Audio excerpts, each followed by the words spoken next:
Ora, muito boa tarde a todos, sejam bem-vindos a mais um webinar especial. Esta semana vamos continuar aqui a abordar o tema das tensões no leste da Europa e vamos aqui dar um pouco mais de ênfase àquilo que está a passar no leste então da Europa e o impacto que as tensões têm tido e a invasão russa tem tido no preço das várias commodities. Ora, em primeiro lugar, vamos aqui ver então os impactos que pode ter na economia. Começando aqui pelas importações e exportações, tanto do lado da Ucrânia como da Rússia, conseguimos ver que existe aqui uma expressão bastante grande no que diz respeito a economias emergentes, como é o caso da China, embora já numa escala um pouco diferente, e conseguimos ver também que o peso para economias maiores, como é o caso dos Estados Unidos, Reino Unido e a própria União Europeia, não é assim tão expressivo como se pensava. Se formos aqui a ver ambos os gráficos, tanto a nível de importações como exportações, existe aqui alguma divisão equilibrada entre as várias economias. Ora, por outro lado, aqui o aumento dos preços das mercadorias são uma ameaça para a economia. Se formos aqui a ver o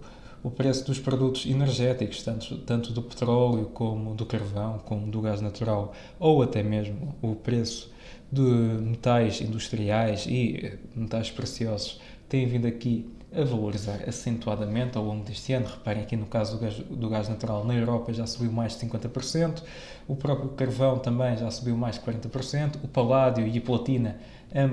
o paládio neste caso, subir quase 30%. Portanto, aqui existe de facto vários metais, como também o alumínio, o níquel, valorizarem bastante e aqui certamente que deverão causar ainda mais problemas, sobretudo para a Europa, que é dos principais importadores aqui destas commodities no lado dos países desenvolvidos. Também temos aqui os cereais que têm vindo a valorizar acentuadamente, portanto aqui o trigo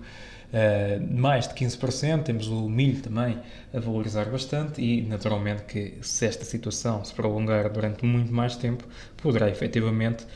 traduzir-se depois no aumento dos preços também para o consumidor final.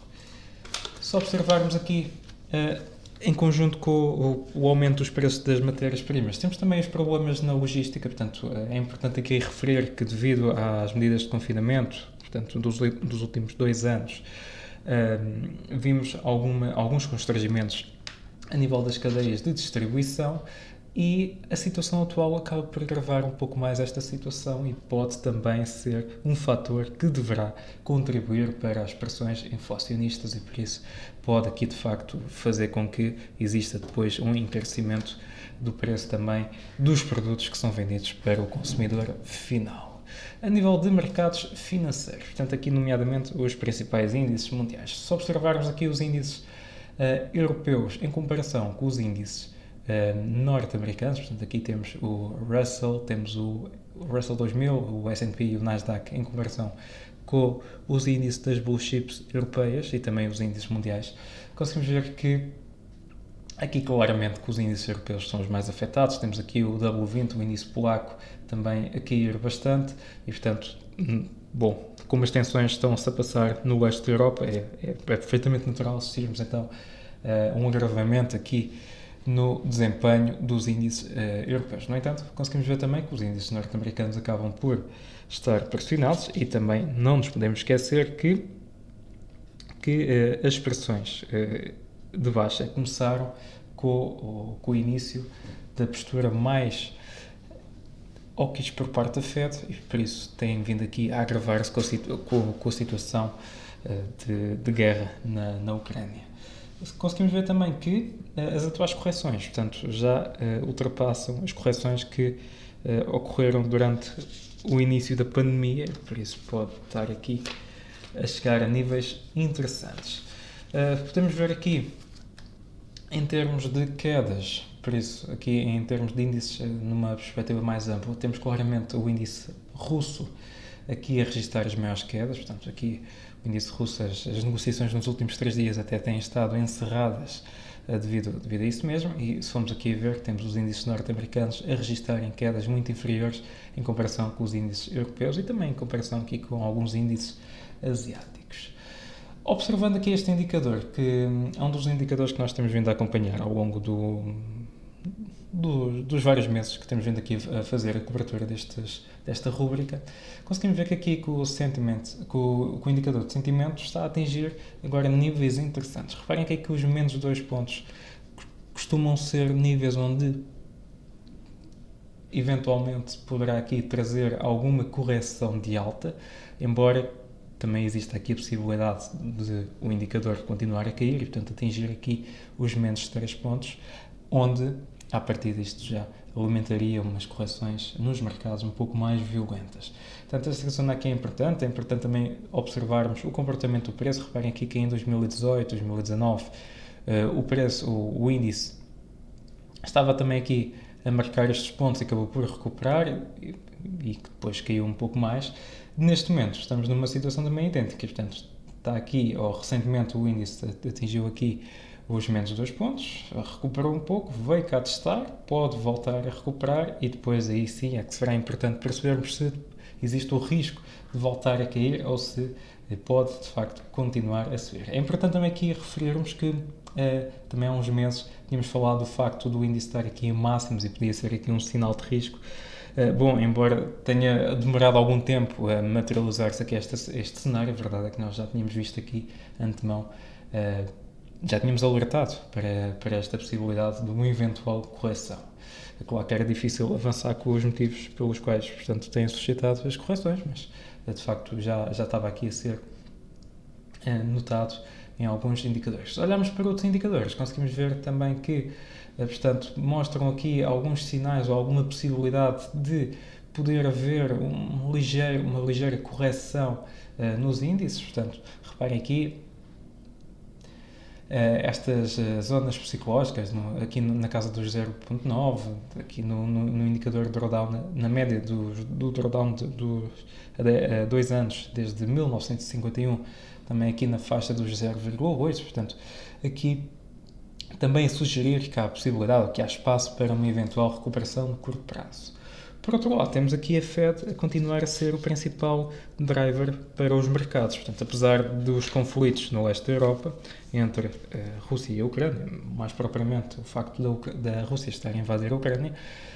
tem colocado aqui as políticas monetárias para segundo plano. Mas a verdade é que, e numa altura em que nos estamos a aproximar da reunião mensal da Fed, é importante termos aqui noção que a Fed continua a ser o principal trigger para os mercados e, embora, e isto foi dito recentemente, embora Powell tenha dito que à partida a Fed poderá baixar as taxas de juros para, aliás, baixar o valor que deveria subir, portanto esperava-se que o aumento das taxas de juros fosse nos 50 pontos base e neste momento já se espera que, e confirmado quase por Powell, que poderá subir apenas 0,25, portanto o mínimo, e pode aqui também causar alguma volatilidade no mercado, uma vez que a Fed poderá ter aqui uma postura menos hawkish, e é essa postura mais hawkish que tem assustado os mercados. Portanto, se existir aqui uma postura menos hawkish por parte dos decisores políticos, pode haver aqui espaço para umas reações mais positivas. Mas é um facto, portanto, a Fed,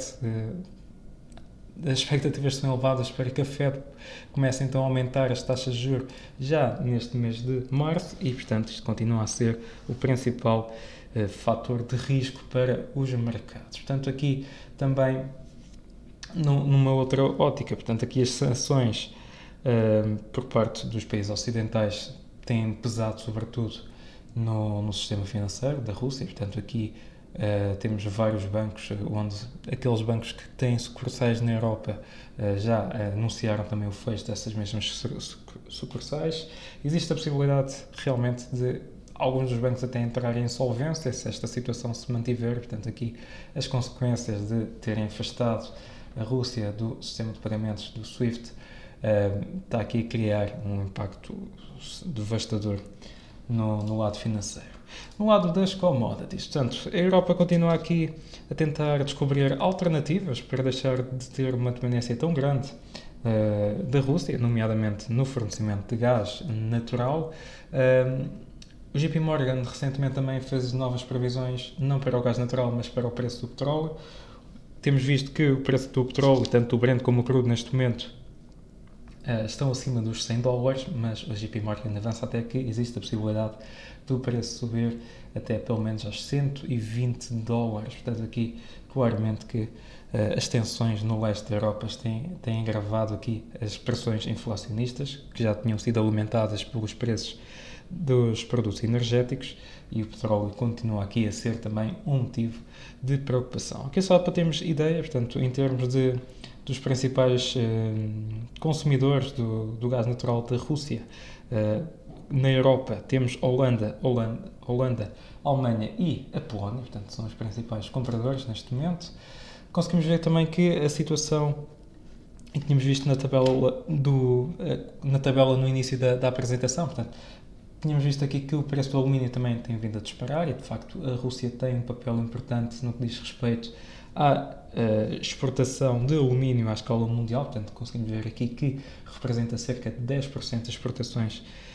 mundiais de alumínio, e temos vindo a assistir então também este metal industrial a valorizar de forma acentuada. Por outro lado, temos também assistido a uma agitação nos preços dos cereais, portanto aqui motivados pelo facto de